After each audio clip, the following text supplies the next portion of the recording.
Pai do Senhor, irmão, estamos aqui mais uma vez do canal Teologia em Família. Desta vez, para tratar do texto de Apocalipse, capítulo 3, versículo de número 14. Pergunta é, texto de Apocalipse 3, 14, afirma de forma peremptória que Jesus é a primeira criatura de Deus? Será? Vamos lá? Querido Deus e eterno Pai, te agradeço por tudo, da graça e sabedoria, que tudo seja para a glória do nome de Jesus. Amém. Bom, irmãos, tem alguns por aí que afirmam que o texto de Apocalipse capítulo 3, versículo de número 14, indica que Jesus é a primeira criatura de Deus. O texto de Apocalipse capítulo 3, versículo de número 14, diz assim: E ao anjo da congregação em Laodiceia escreve: Estas coisas diz o Amém, testemunha fiel e verdadeira, o princípio da criação de Deus. O texto em apreço, a parte em discussão, é o Amém, a testemunha fiel e verdadeira, o princípio da criação de Deus. Então o texto em grego está aqui e a discussão é: essa expressão aqui, significa que Jesus é o primeiro, ou seja, o meio ou por onde Deus começa a sua criação, de modo que Jesus é o primeiro criado e na sequência Deus continua criando? Será que é isso que o texto quer falar? Bom, como sempre, vamos primeiro fazer uma análise de termos importantes. A primeira coisa que tem que observar aqui é que o advérbio, substantivo, de uma forma, eles vêm acompanhados de artigos. Eu grifei aqui, está separado, todos eles. Isso aqui traz um bom referencial, porque quando vem assim acompanhado de artigo, nesse caso aqui, geralmente, ele está tecendo títulos, registrando títulos que o próprio Jesus falou de si, ou seja, que ele é o Amém, a testemunha fiel e verdadeira. Ele não está descrevendo a si mesmo, mas são títulos de referência que não são vazios de significado, são vazios de significado. São títulos de referência que referencia-se ao próprio Jesus. O Amém, a testemunha fiel e verdadeira, o princípio da criação de Deus. Bom, primeiro, o Amém. Nos parece que o Amém está fazendo uma alusão a Isaías 65:16, onde está escrito lá o Deus da verdade. A palavra verdade aqui, lá no hebraico, Amém. Amém. Na Septuaginta foi trazido dessa forma: Theon, Alentinon, que é o Deus verdadeiro. De modo que Jesus poderia estar fazendo, ao usar o termo Amém, uma alusão a esse texto aqui. Isso aqui até é bem entendido, é fácil de entender, porque o próprio Cristo diz que ele é a verdade. Então aqui não tem muito que se discutir. É um referencial, o Antigo Testamento como o verdadeiro, ou seja, aquele que detém a verdade. A testemunha fiel e verdadeira. Nos parece que esse texto aqui é uma alusão, está aqui ponto 2, a Jeremias 42:5, onde foi traduzido, Jeremias 42:5, como testemunha verdadeira e fiel. Como aqui usei a Septuaginta, para sempre deixar bem claro, e não ter esse modus operandi de ser tendencioso, eu trouxe o texto da Septuaginta, Martira, de Caion, Cai, Piston, onde de Caion e Piston, aqui é fiel. De Caion é muito conhecido por justo, mas pode ser também verdadeiro, ou seja, alguém justo é alguém verdadeiro. Então, testemunha verdadeira e fiel. No texto de Apocalipse, você tem aqui testemunha, só que aqui você tem fiel realmente concordando com Piston, só que aqui você já tem verdadeiro, que não é o mesmo termo utilizado na Septuaginta, que é de Caion, aqui é Alentinos. Mas de qualquer forma, o texto em si tem a mesma conotação de alguém que é fiel e verdadeiro. Tudo com base no substantivo testemunha, qualificando a testemunha. E é bem interessante. Nos parece que está fazendo alusão a Jeremias 42:5. E vamos para a parte que nos importa, que é arre, tes, ipícios tuteu. Bom, alguns entendem que isso aqui, arre, não pode, de forma alguma, ser entendido como aquele que governa, aquele que é soberano, né, sobre a criação de Deus.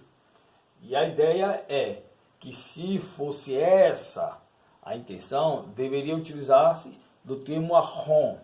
Bom, vamos analisar. Bom, eu passei a analisar o termo arre acompanhado de um artigo. Olha aí, termo arre,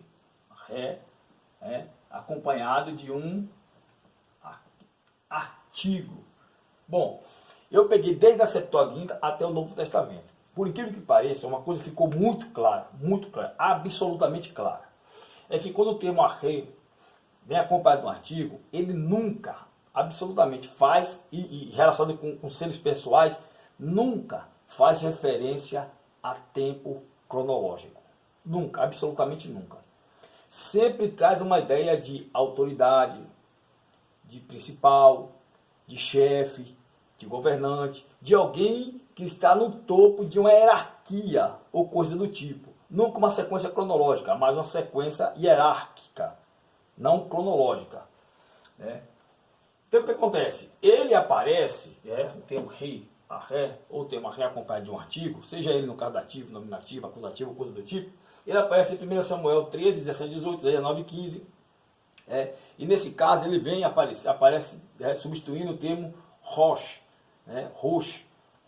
O hebraico não é no hebraico eu sou analfabeto, me desculpem aí, mas vou tentar aqui pronunciar rosh, que significa cabeça, topo, com um chefe e começo. Mas o sentido dele, quando aparece nesses textos, é a ideia de cabeça ou de chefe, de alguém que está no topo.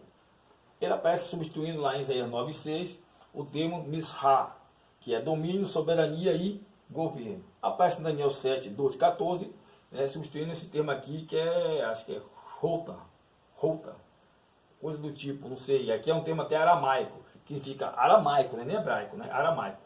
Domínio, soberania e governo. Observe, cabeça, chefe, topo, domínio, soberania, governo, e isso aqui, esses textos, o termo utilizado para substituir esses termos aqui, na tradução, foi o termo arre, acompanhado de um artigo. Bom, você tem um texto especial que é Miqueias 4:8, onde você tem o termo proter, que é primeiro, junto com arre. Porque se a ideia aqui é ser primeiro, esses dois termos eles seriam intercambiáveis, eles não deveriam estar trabalhando juntos. Mas aqui está, proter e arre, onde proter significa primeiro e arre dentro do texto hebraico, na Septuaginta, que traduz o texto hebraico, é domínio. Pronto. Olhando para a análise da aplicação do termo acompanhado de um artigo, é impossível a ideia aqui ser de primeiro da criação de Deus. Não tem como. Alguém que está na sequência cronológica de eventos sucessíveis. Não tem como. Aqui, pela análise do uso do termo acompanhado de um artigo, não tem como. Deveria ser traduzido pelo que está aqui: domínio, soberania, governo, domínio, soberania, governo, cabeça, chefe, cabeça, como o cabeça da criação de Deus, o dominador da criação de Deus, o soberano da criação de Deus, o governador ou governante da criação de Deus, ou coisa do tipo, pela análise. Mas a pergunta é, e essa não se quer calar, se a ideia fosse de soberano, de governador, de governante, por que não utilizou o termo arron? E se não está utilizando o termo arron, então não pode ser traduzido por governante, mas sim início, princípio, tendo sentido pleno de primeiro na sequência cronológica ou na sequência de eventos. Será que isso é real? Bom, tem um texto em especial no Novo Testamento que aparece acompanhado de um artigo, que é Lucas 20, 20. Observe, onde você tem aqui, o texto está aqui, tem acompanhado de um artigo, vamos ver, aqui, acompanhado do artigo, exousia acompanhado de artigo, e hegemonos acompanhado de artigo. Antete arre, kai, te exousia, tu, hegemonos. Bom, o termo exousia é poder, hegemonos é governador, kai, pode ser ir também, ou coisa do tipo. Como foi traduzido o termo ter a ré? Vamos ver? Para isso, eu vou pegar a tradução do Novo Mundo. Lucas, capítulo de número 20, versículo de número 20.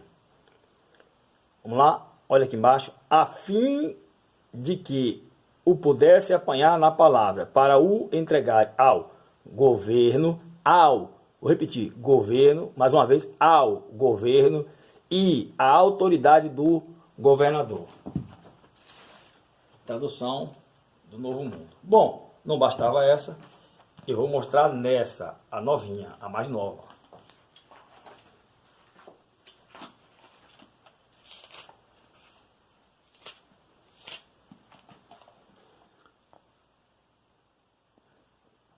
Vamos lá, Lucas 20. Para fingir ser justo, a fim de apanhá-lo nas suas palavras e assim entregá-lo ao governo. Entregar a quem? Ao governo e à autoridade do governador. Bom, se aqui está traduzido por autoridade, aqui está traduzido por governador, traduziu aqui como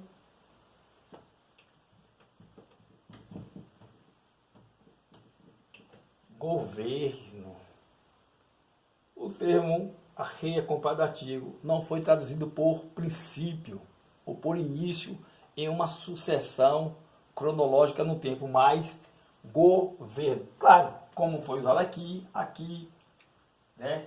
Nesse texto aqui, nesse texto aqui, nesse texto aqui, aqui, em todos os lugares em que o termo arre ou arré aparece acompanhado do artigo. Então, resumindo, não tem para onde correr. A intenção aqui não é dizer que Cristo é o primeiro da criação de Deus, mas que ele, assim como poderia ser utilizado o termo Arron, é o governante, o soberano, aquele que está sobre a criação de Deus. E João não ia errar isso, Jesus jamais iria falar que ele era a primeira criatura de Deus. O texto não quer falar isso, porque toda a criação ela foi feita por meio de Jesus. Se Jesus é o primeiro, numa sequência cronológica, significa que Jesus ele foi criado pelo Pai. Só que a intenção aqui de Jesus não é falar que ele foi criado pelo Pai, nunca, de forma alguma. A intenção de Jesus aqui é falar que ele é soberano sobre a criação, ele é o governante de toda a criação de Deus. Amém? Então não tem para onde correr. A própria tradução do Novo Mundo traduz a ré, tradução do Novo Mundo traduz a ré como governo. Então vamos pegar esse governo e trazer para aqui. Então, governo, governante, aquele que governa, que tem domínio sobre o dominador da criação de Deus. Amém? Que o Senhor continue abençoando a todos.